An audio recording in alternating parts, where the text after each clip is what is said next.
I just got to see Mission Impossible Dead Reckoning Part 1. So here are my first impressions, my first reaction to Mission Impossible Dead Reckoning Part 1. And wow, it is a different type of action movie. Tom Cruise has been on a roll lately between Top Gun Maverick and now Mission Impossible Dead Reckoning Part 1.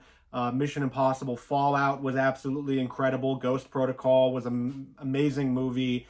He is a movie star that we haven't seen the likes of in a long time, and he just keeps pumping out hit after hit. And Mission Impossible Dead Reckoning Part 1, yes, it is a Part 1. So this is the first part to this story, and it goes into lots of things that are very topical these days. It's all about AI, artificial intelligence, and all this other stuff that's threatening, that's looming, that's causing anxiety for people, and it's very topical. The cast is fantastic, it's magnificent. Everyone in the film is either good or just absolutely incredible. Tom Cruise being the absolute best. He's just on another level of action stars, of movie stars.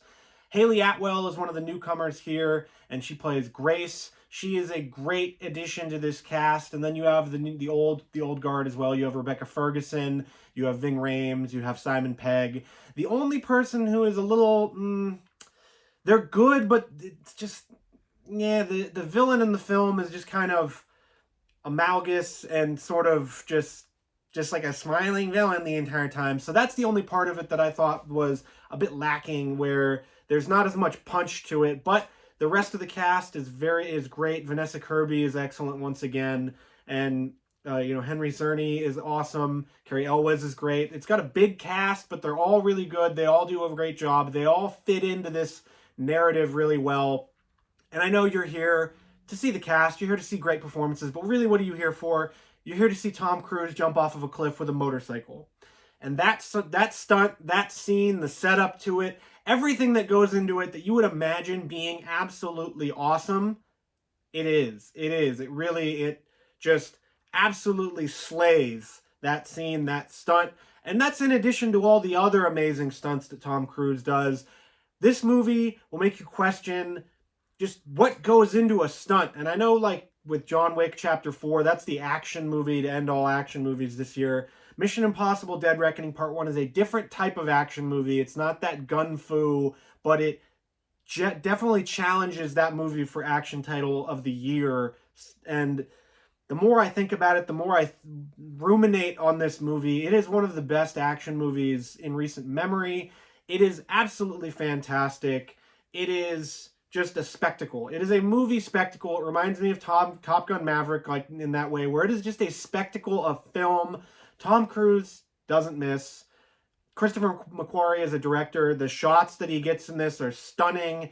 The writing is great. It's a 2.5-hour movie, but it really just, it's so crazy how it works, because, like, a lot of these really long, these sort of epic 3-hour movies or whatever, they have this lull period in the middle. Whereas Mission Impossible Dead Reckoning Part 1, it just ramps up. So you start from down here, and it starts with an excellent scene, an excellent action scene, and then it keeps going like this and building the tension up and up and up and up and up until you get to the third act. You get to that last portion, and really just in this portion of the film, in that third act where you're at the highest tense, most anxiety-inducing moments, it feels a lot like a horror movie almost, where it ratchets up the tension and then cools you off and ratchets it back up even higher and cools you off and ratchets it up. There's a scene near the end of the movie that is just absolutely anxiety-inducing, and it's awesome. There's so much going on in the film. There's so much technical jargon, but it doesn't get lost.